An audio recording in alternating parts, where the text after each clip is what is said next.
se titula Un mundo enfermo. Un mundo enfermo.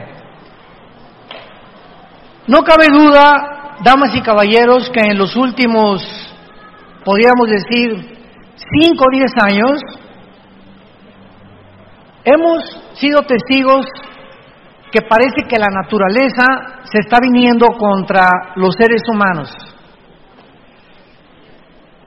Las fuerzas de la naturaleza se están volviendo en el mundo y hemos sido testigos en los últimos años de huracanes devastadores, tornados, inundaciones, incendios, erupciones volcánicas. El Popocatépetl cerca de Puebla está a punto ya está cansado de nosotros el Popo, terremotos, tsunamis, etcétera, etcétera.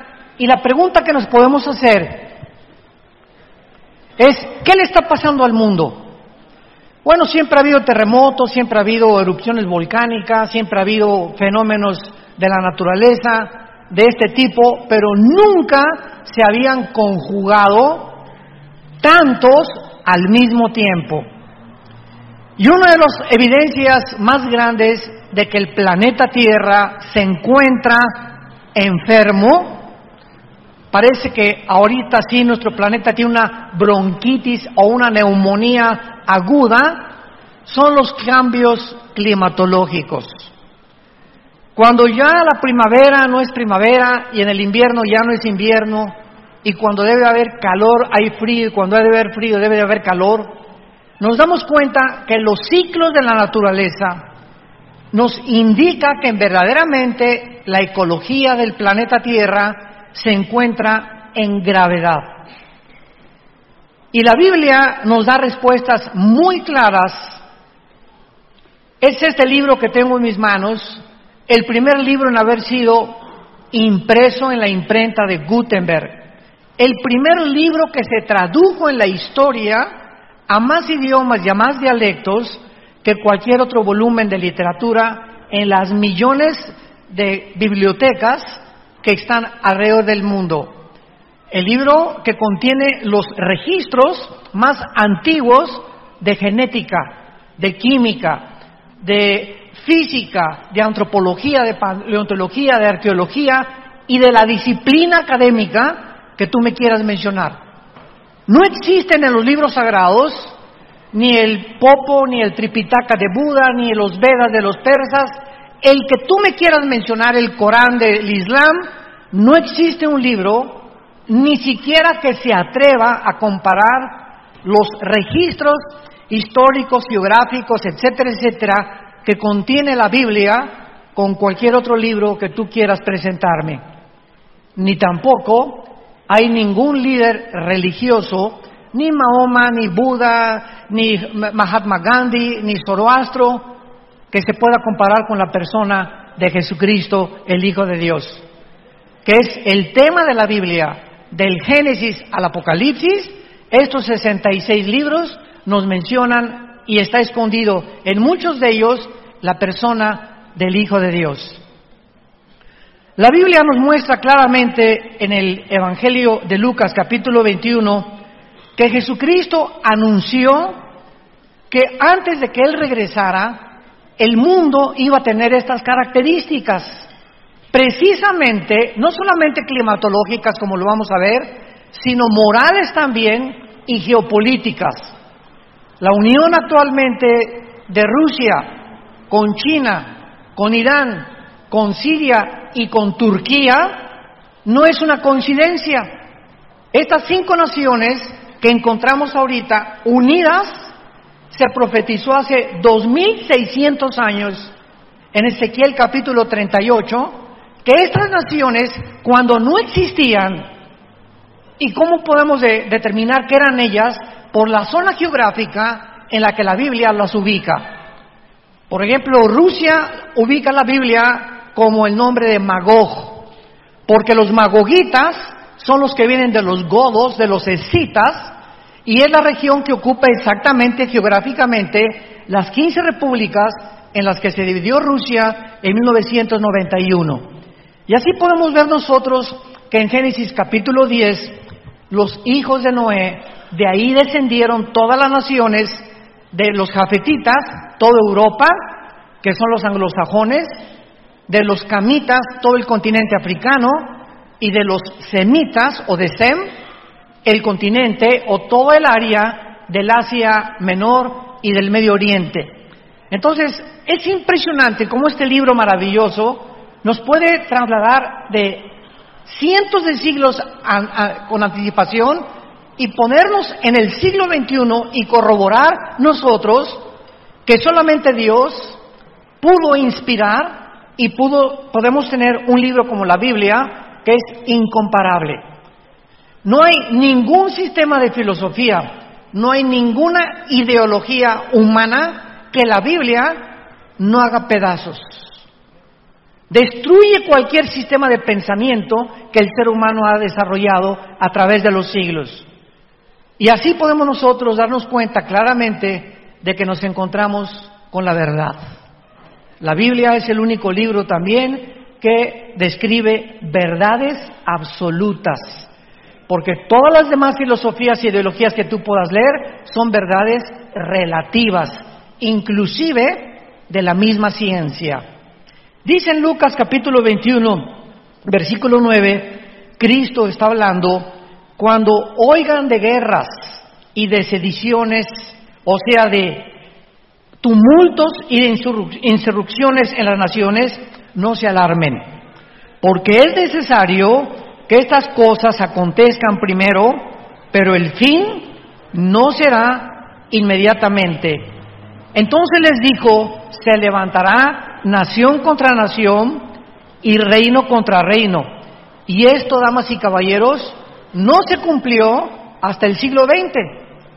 Siempre ha habido guerras, desde Caín mató a Abel, pero no fue hasta el siglo XX, 1914, cuando en la Primera Guerra Mundial se unieron naciones contra naciones.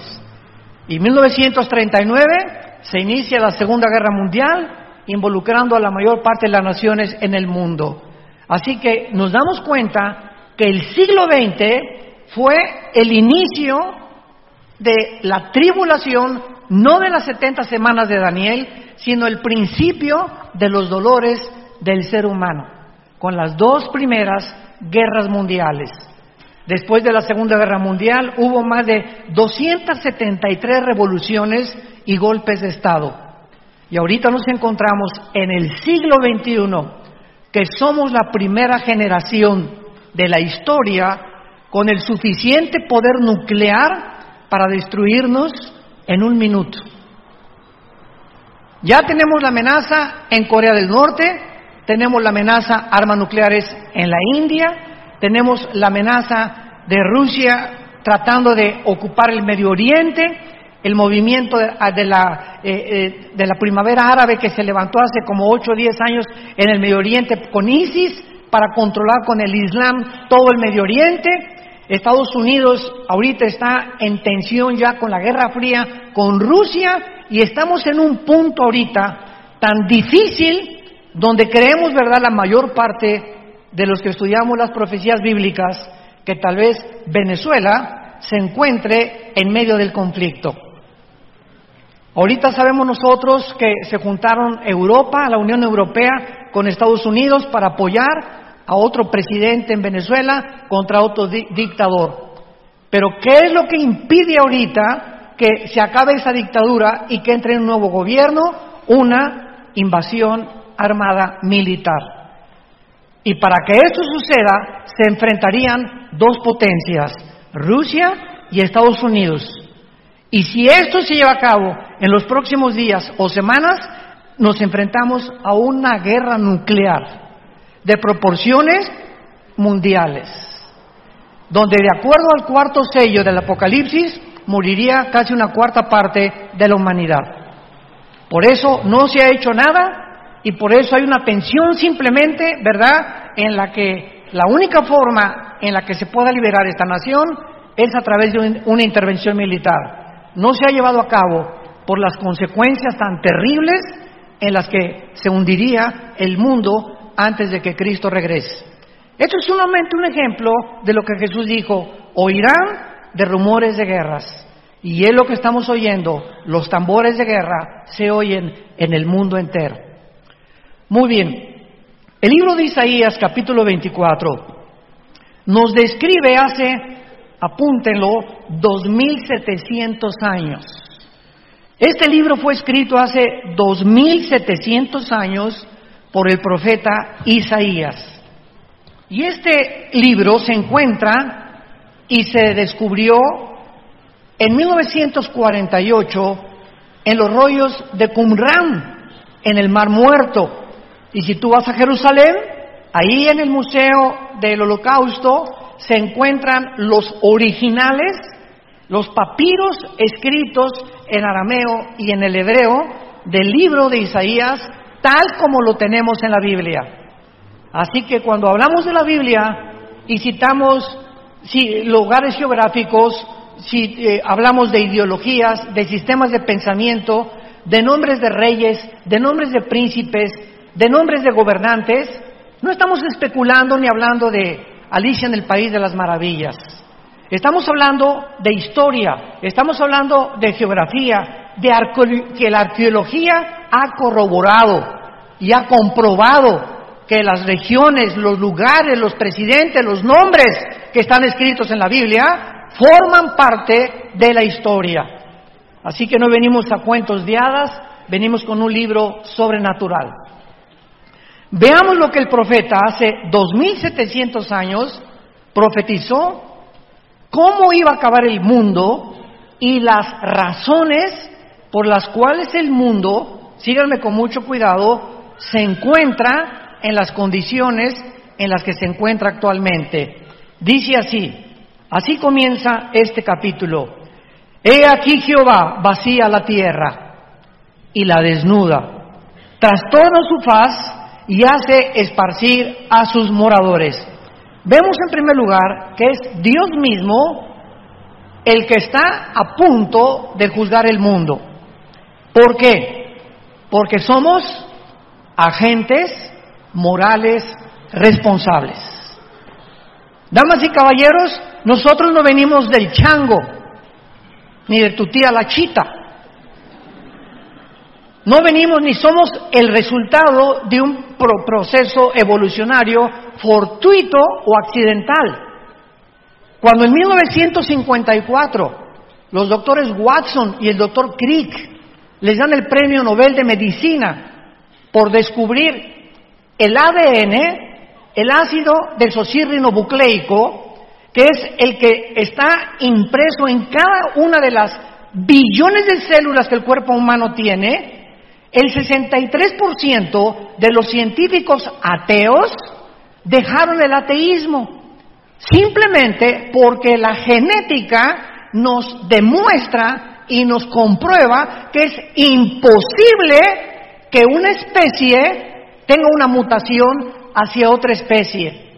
O sea, un perro jamás será un gato, un hipopótamo, un dinosaurio, un camello jamás será un león, un caballo jamás será del ganado vacuno o equino o un caballo por la genética del ADN.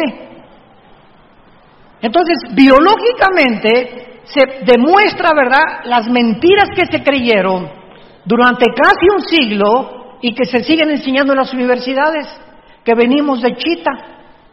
Pregúntale a tu maestro a quién se parece su abuelita. La mía era muy bonita. No era oaxaqueña, pero era también bonita, ¿verdad? Entonces, es increíble que el ser humano haya creído tantas mentiras para que podamos nosotros concluir de una forma irracional, porque la segunda ley de la termodinámica también contradice la evolución y contradice que el universo haya sido hecho de repente como un accidente y que el universo era eterno, cosa que también ya completamente descartaron los libros de la astronomía. Entonces, la Biblia dice que tú y yo somos agentes morales, no somos animales. No venimos de los animales, somos hechos a la imagen y semejanza de Dios. Y como tales, tú y yo somos responsables de cada acción que hayamos cometido. Y el mensaje glorioso de la Biblia es que como somos todos pecadores y no hay nadie que haya guardado los 10 mandamientos, nadie más que Jesucristo, el mensaje de la Biblia es que un hombre hace 2000 años paga por nuestros pecados, que es Dios mismo hecho en la carne, para decirnos que nuestro pasado puede ser borrado si creemos en el sacrificio que Él hizo en la cruz del Calvario. ¿Qué mensaje tan glorioso necesitamos los que estábamos lastimados de nuestra conciencia del pasado? Yo fui un muchacho comunista, abracé el comunismo a los 16 años de edad, me volví un rebelde contra la autoridad de mis padres, la autoridad del gobierno, nos persiguieron, etcétera, etcétera. Me puse a estudiar la dialéctica materialista, a Hegel, a Marx, etcétera, etcétera, porque creía que estas ideologías gubernamentales o filosofías era la solución para la repartición de la riqueza, para acabar con las injusticias. Y no hay ningún sistema, damas y caballeros, humano que acabe con la pobreza y que acabe con la prostitución, que acabe con los problemas inmorales. Simplemente vivimos en un mundo en descomposición. Y el mensaje es: vengan a la cruz aquellos que quieran ser salvados, porque el barco se está hundiendo. Muy bien, en el libro de los Hechos, capítulo 17, los apóstoles, cuando comenzaron a predicar la resurrección de Cristo, este fue el mensaje de los apóstoles en el primer siglo de la era cristiana. Dice el versículo 30, Dios, habiendo pasado por alto los tiempos de esta ignorancia, ahora manda a todos los hombres en todo lugar que se arrepientan. En esta mañana, Dios no te está sugiriendo, Dios te está ordenando que dejes el camino que tú llevas en esta mañana. O por lo menos muchos han entrado por esa puerta y se encontraban en un camino equivocado. Y Dios te ha traído a esta conferencia para que reflexiones y sepas que tú no puedes seguir en el adulterio. Tú no puedes seguir fornicando con tu novia y con tu novio. Tú no puedes seguir transando y defraudando a la gente. Tú no puedes seguir en un camino donde tarde o temprano las consecuencias las vas a recoger. Y la mayor parte de las veces son consecuencias muy amargas, desilusionantes, que pueden transformar tu identidad, tu familia y tu mismo trabajo. Dios manda ahora a que el ser humano se arrepienta de sus pecados. El arrepentimiento es ir caminando por un lado y el arrepentimiento es darte la vuelta en 180 grados y caminar en dirección contraria. Y nadie lo puede hacer si no tiene a Jesucristo en su corazón. Primero tienes que abrirle tu vida a Jesucristo para que Él te dé el poder de volverte en dirección contraria y te convenza de que realmente hay caminos que parecen derechos, pero su fin es camino de muerte. Esto nos habla claramente, ¿verdad?, de que ahora Dios manda a todo el mundo que se arrepienta, y dice el versículo 31, ¿por qué? Porque Dios ha establecido un día en el cual te juzgará. Dios ha establecido un día en el cual juzgará al mundo con justicia por aquel varón, o sea, por Jesús, a quien designó, dando fe a todos con haberle levantado de los muertos. Regresamos a Isaías 24 y dice el versículo 2, y sucederá como al pueblo, como al sacerdote, como al siervo, como al amo, como a la criada, como al ama, como al que compra, como al que vende, como al que toma prestado, como al que da logro, así al que lo recibe. En segundo lugar, será un juicio universal. Indígenas, políticos, ricos, clase media, clase social, no va a haber distinción de personas, estarán delante de Dios. Y cada ser humano en el día del juicio va a ser juzgado de acuerdo a la luz que haya recibido acerca del conocimiento de Dios. Muchas veces me han preguntado, Oiga, ¿y qué pasará con aquellos que nunca oyeron de Cristo? Es una muy buena pregunta. ¿Y qué pasará, por ejemplo, con los budistas pues, que nunca hablaron de Cristo ni tuvieron la Biblia? Muy buena pregunta. Y los musulmanes que también nunca han oído hablar de Cristo, y los indígenas, los aztecas, las caltecas, chichimecas, mixtecos, que nunca oyeron hablar de Cristo ni de la Biblia. ¿Cómo los va a juzgar Dios? La Biblia tiene la respuesta en Romanos 2, del 12 en adelante. Y ahí el apóstol Pablo explica en Romanos 2, del 12 en adelante, que las personas que han muerto sin el conocimiento de la Biblia, para que tú lo sepas y no te andes preocupando qué les va a pasar a los demás, los que han muerto sin el conocimiento de Cristo y sin el conocimiento de la Biblia, Dios los va a juzgar por su conciencia. El día que Cristo juzgará los secretos de los hombres. Entonces no nos preocupemos por la gente que no ha oído hablar de Cristo. Ni, por ejemplo, nuestro padre, mi padre, nosotros éramos sumamente católicos. Yo quería a los 12 años ser cura y estuve en el seminario salesiano durante casi un año y haciendo el noviciado aprendí un poco de latín. Era a monaguillo. Y yo quería abrazar el sacerdocio, era muy místico de niño, etcétera, etcétera. Y cuando nos dijo un arzobispo que teníamos que hacer el voto del celibato sacerdotal, le pregunté, perdón, excuse me, ¿qué es eso? Y me dice, a esa edad que yo tenía 13 años, es que ustedes tienen que hacer un voto que no se pueden casar jamás. Y recuerdo que esa misma tarde, estábamos en Acapulco en el seminario, ahí en la colonia Costa Azul, pasó una güerita en una bicicleta, muy parecida a mi amor,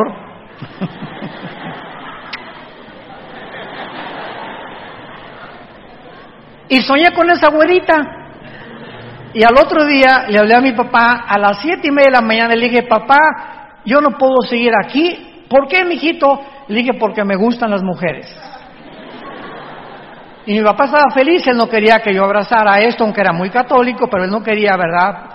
Pues, sabía muy bien, no me quería decir la verdad, me recogió a las 8:15 de la mañana y me decepcioné muchísimo de la religión y por eso me hice ateo. Porque me di cuenta que eran puras mentiras, eran puras tonterías, etcétera, etcétera, y me fui al otro extremo en contra de la religión. Y cuando mi hermano a los 26 años de edad, después de padecer todo lo que padecí por mis ideas comunistas, viene y me dice, te vengo a ofrecer a un hombre que no es una religión, que se llama Jesús, y que no es católico, ni protestante, ni mormón, ni ninguna religión, Él es el Hijo de Dios.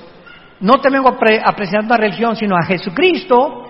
Comencé a leer el Evangelio de Juan, y cuando llegué a Juan 14, versículo 6, cuando Jesús dijo, yo soy el camino, la verdad y la vida, no dormí en toda esa noche, porque me acordé de Buda. Antes de morir, Buda dijo, busquen la verdad. Nunca dijo que era la verdad. Mahatma Gandhi, un hombre que a través del pacifismo evitó que los ingleses conquistaran la India. Y Zoroastro, y así me fui con todos los líderes. El Che Guevara, tenía una foto del Che Guevara así grandísima en mi cuarto, ¿verdad? Me di cuenta del pobre hombre cómo murió en Bolivia, cómo fracasó la extensión del comunismo cubano en Sudamérica, cuando él con 4, 5, 6 hombres se encaminó para allá. Yo estaba a punto de irme a entrenar ya en las guerrillas urbanas, y todas estas cosas, cuando oí de Jesucristo, caí de rodillas y le pedí que entrara a mi corazón. Me encontraba en un estado de existencialismo impresionante, y me di cuenta, ¿verdad?, que yo no podía luchar contra Dios, que si yo amaba la verdad y me quería apasionar por algo, sería con Jesús. Y le prometí a Dios que yo quería ser un apasionado de la verdad, levantar este libro y dedicar mi vida, la corta vida que Dios nos ha dado, a decirle al mundo, Jesús vive, arrepiéntete de tus pecados.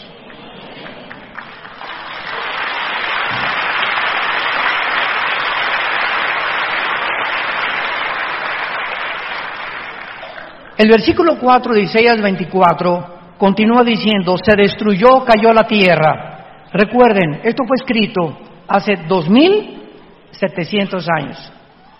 Se destruyó, cayó la tierra. Enfermó, cayó el mundo.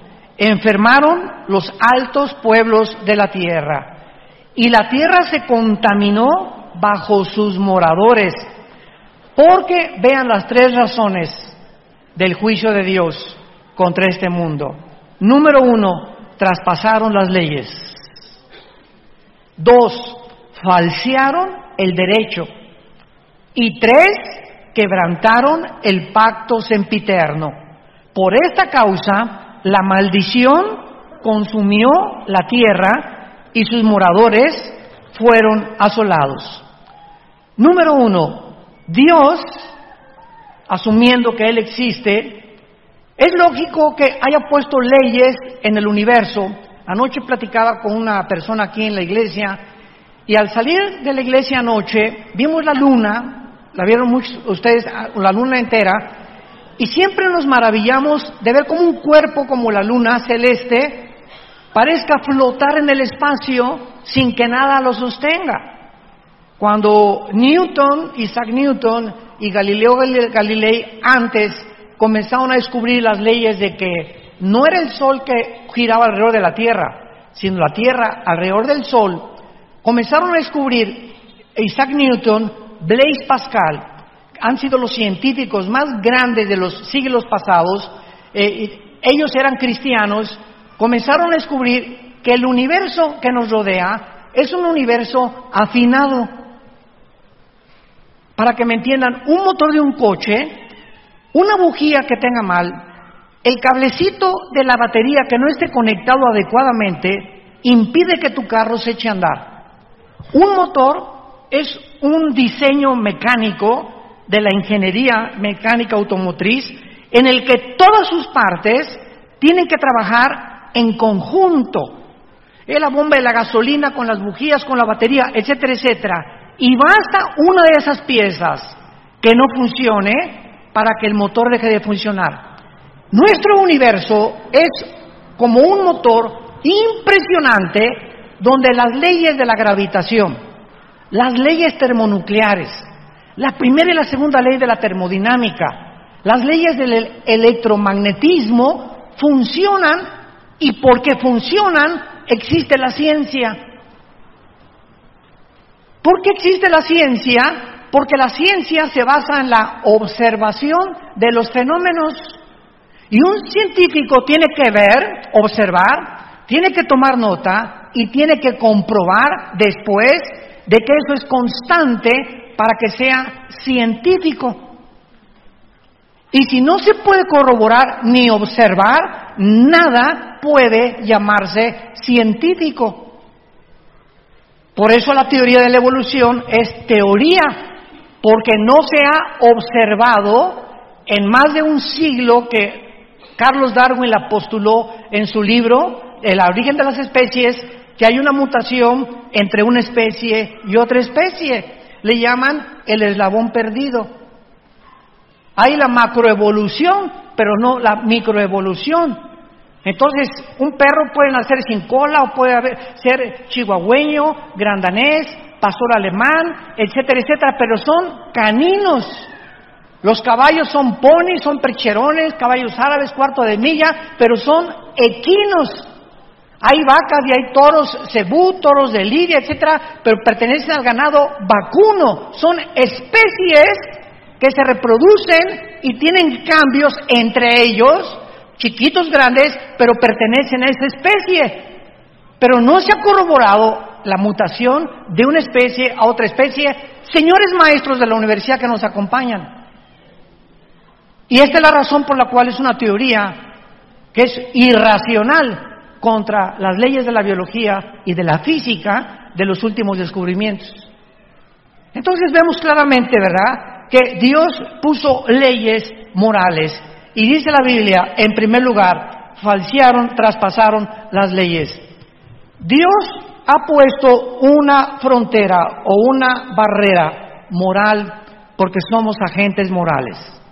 Y así como hay leyes cósmicas, la Biblia nos da las leyes de ética, de conducta y de moral de Dios. Y cuando tú traspasas esas leyes que Dios ha puesto para que no nos crucemos al otro lado, ¿cómo se llama? Cuando te pasas en la calle la luz roja. Se llama transgresión. has transgredido las leyes de tránsito de la ciudad de Oaxaca.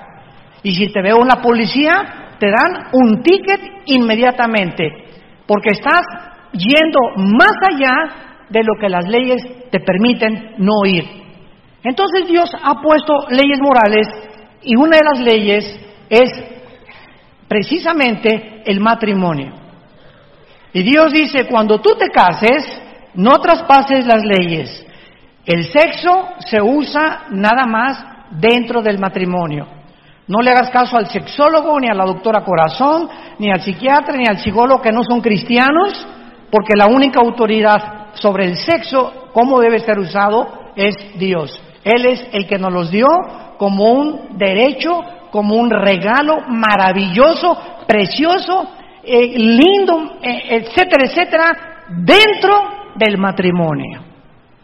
Y cuando traspasamos las leyes y comenzamos a usarlo fuera de las formas en las que Dios lo estableció, nos volvemos culpables delante de Dios.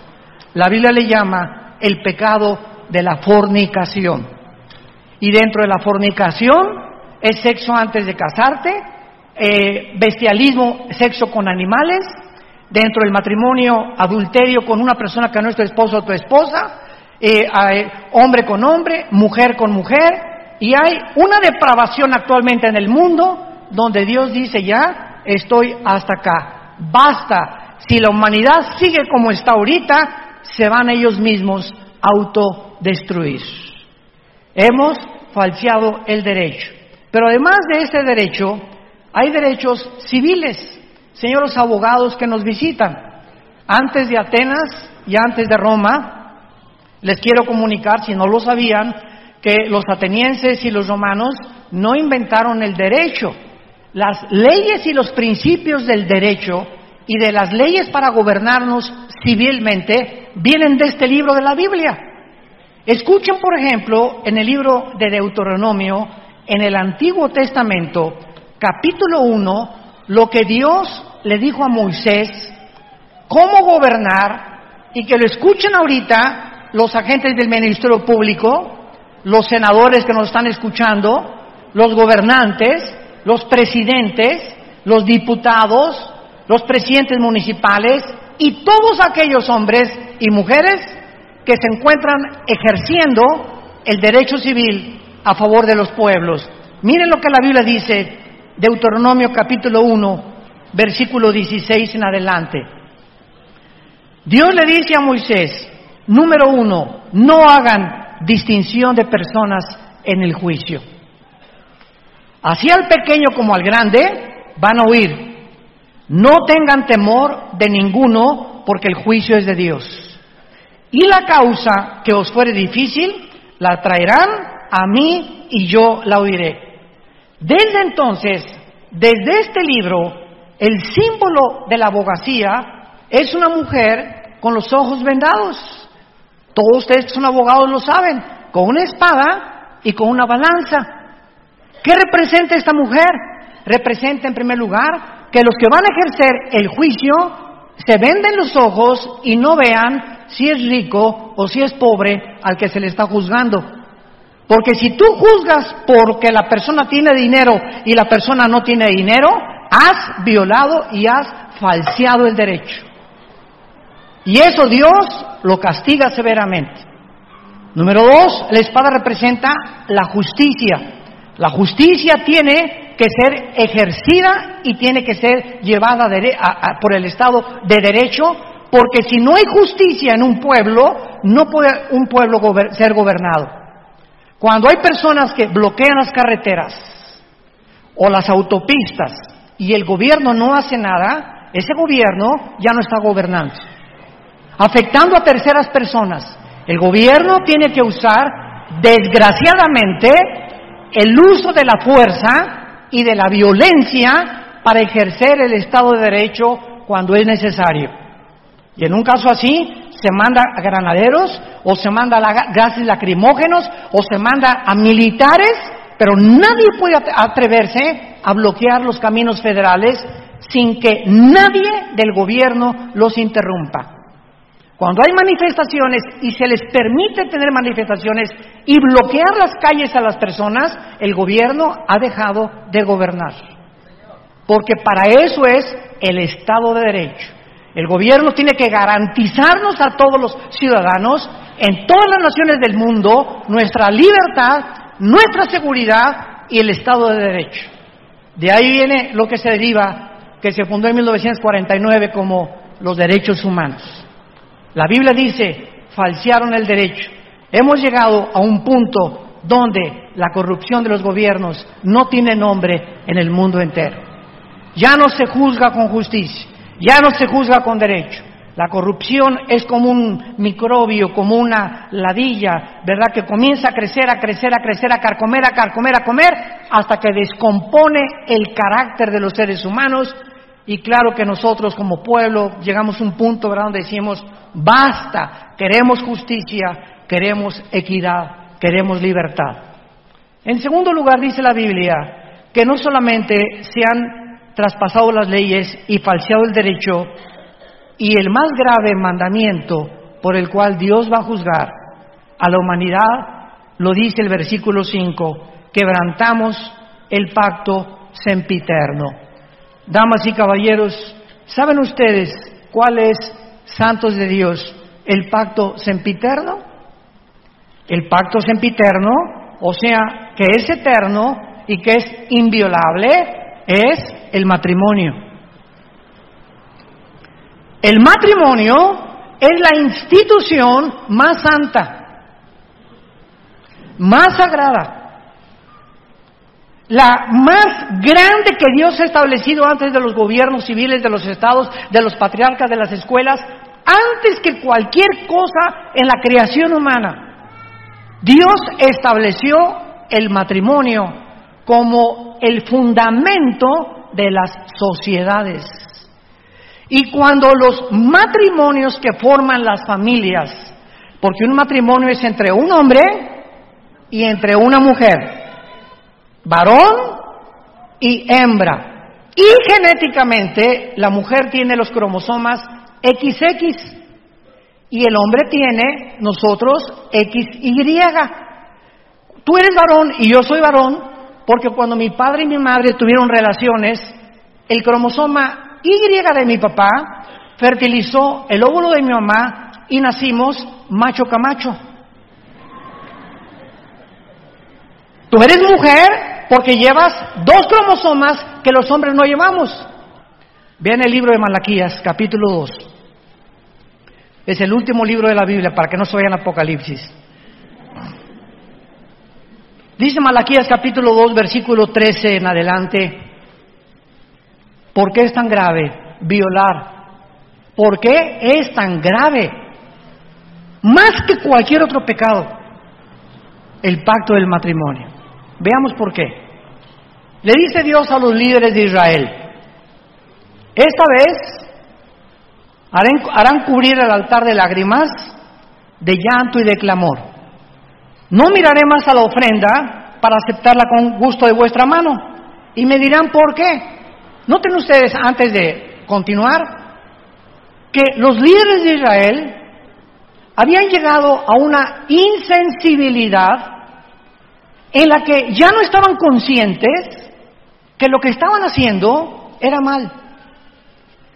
Y cuando una persona a lo bueno le llama malo y a lo malo le llama bueno, en Romanos capítulo 1 el apóstol Pablo le llama que han quebrantado completamente el derecho y se les llama mente reprobada. Dios nos entrega a una mente reprobada. Si una persona insiste en ser algo que no es, Dios te deja. Yo quiero nada más hacerme rico.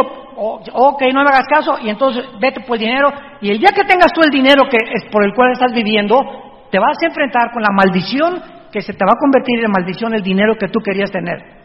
Pues yo quiero tener otras amantes porque tengo dinero. Ok, Dios nos da la libertad, tenemos el libre albedrío. Pero en ese momento, cuando tú insistes o cuando un ser humano insiste en decirle a Dios, déjame vivir solo, yo soy Dios, yo hago mis mandamientos, yo puedo decidir entre qué es bueno y qué es malo. Dios te dice, te dejo. Y es el peor juicio de Dios cuando Dios nos abandona y nos permite hacer cosas que ni los animales pueden hacer. Y estos líderes de Israel llegaron a ese punto, pero querían ir a la iglesia, querían ser religiosos, y Dios les dice, van a llorar, y le dicen, ¿pero por qué?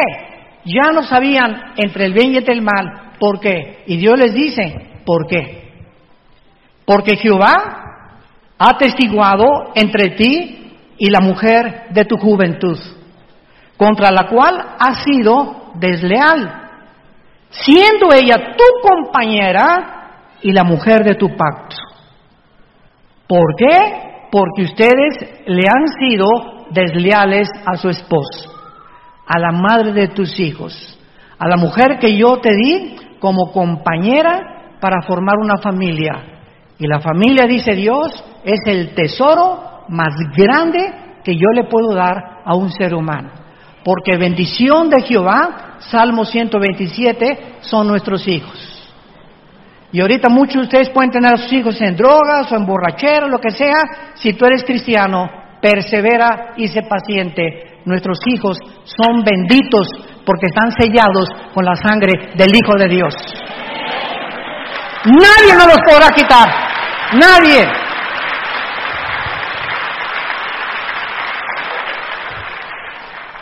Esto me impresionó tanto hace algunos años que me puse a investigar la etimología o el significado de la palabra que se usa aquí, desleal, que es la palabra o el adjetivo que usa Dios contra los hebreos.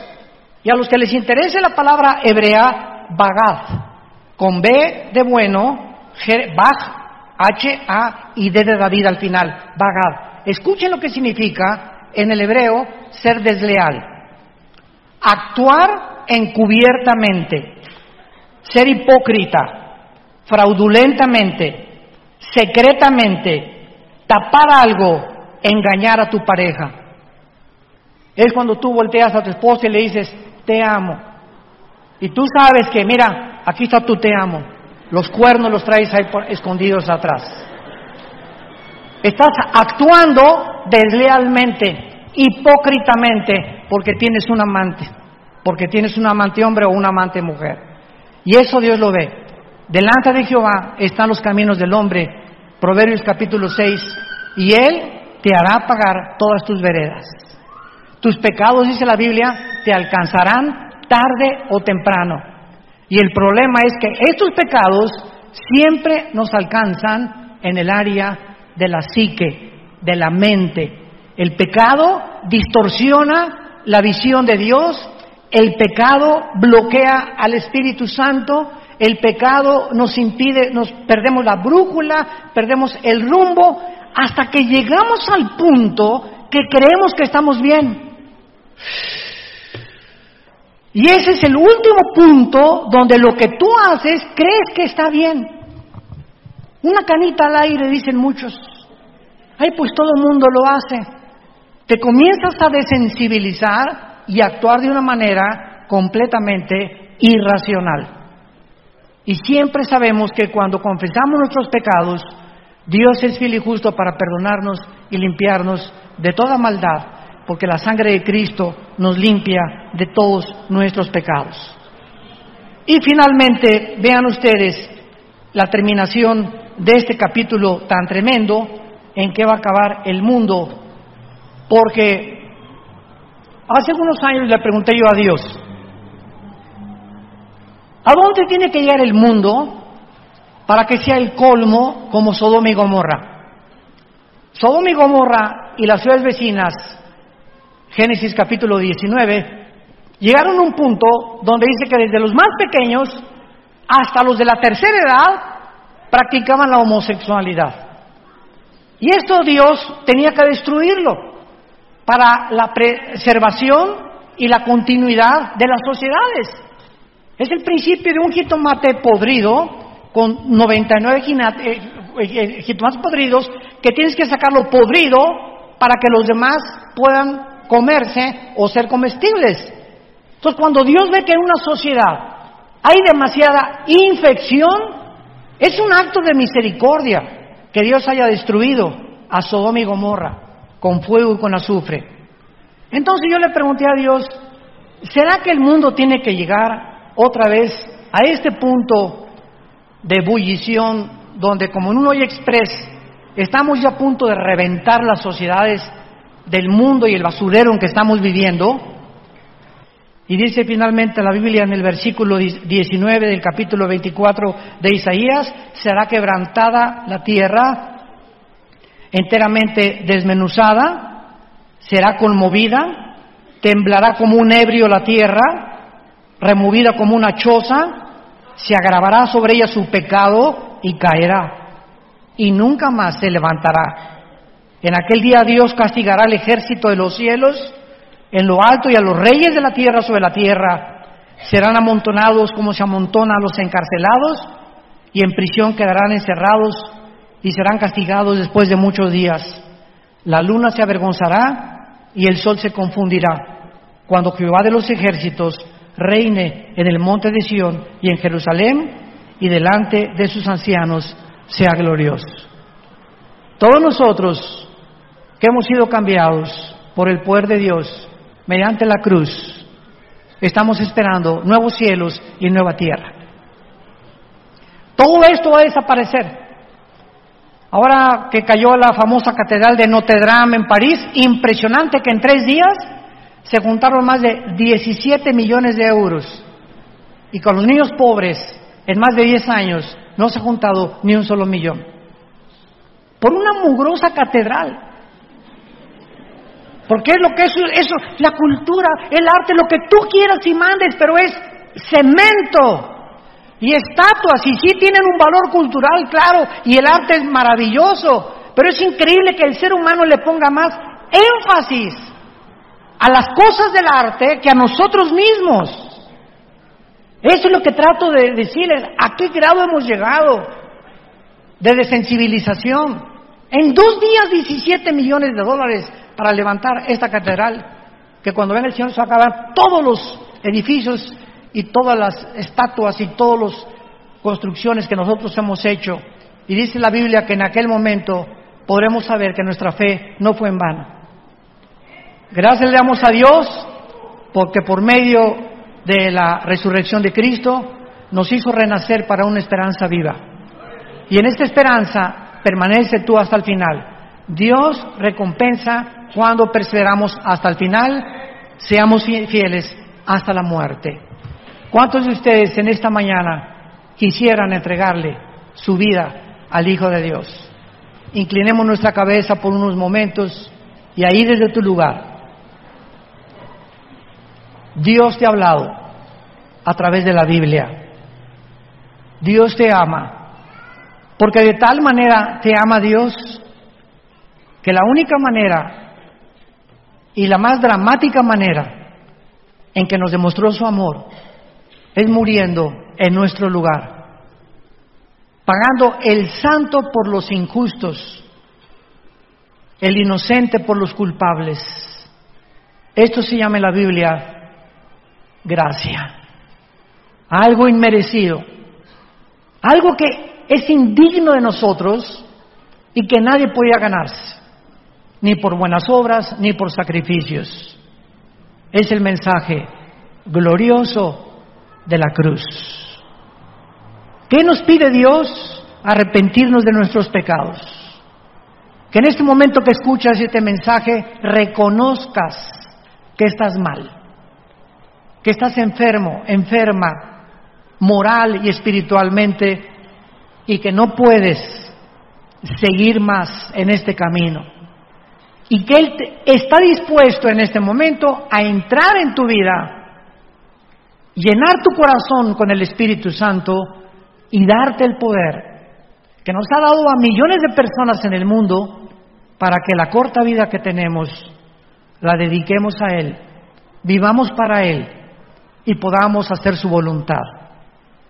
Lo único que tienes que decirle es estas palabras: Señor mío y Dios mío, te pido perdón por mi vida. He pecado contra ti. Creo que en esa cruz tu Hijo pagó con su sangre algo que yo nunca hubiera podido pagar. jamás, ni con ninguna religión, ni con buenas obras, ni con sacrificios. Él pagó en mi lugar con su muerte en la cruz. Y te pido, Jesús, en este instante, porque creo que a los 3 días resucitaste de los muertos, que entres a mi vida como mi Señor y mi Salvador. En el nombre precioso tuyo, Jesús, a quien te entrego mi vida incondicionalmente. Amén. Amén.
never let them get inside your head. They'll tell you what to do in life instead of everything you know that you could get. Don't let them guide your life towards regret. I'll fight for what I love with every breath. My past is filled with things I won't forget. I use them all to push me to my best. So treat the worst of times just like a test.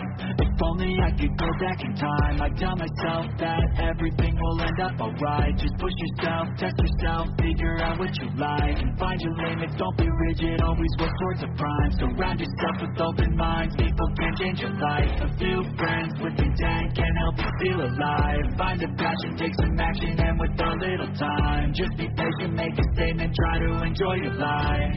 They'll try to kick you while you're down. They wanna rise up while you drown. They wanna fill your head with doubt. They're silently scared that you'll figure it out. I'll make it look like I'm losing. Won't bother hiding my bruises. And when they finally think you're wounded, then it's your chance to be ruthless.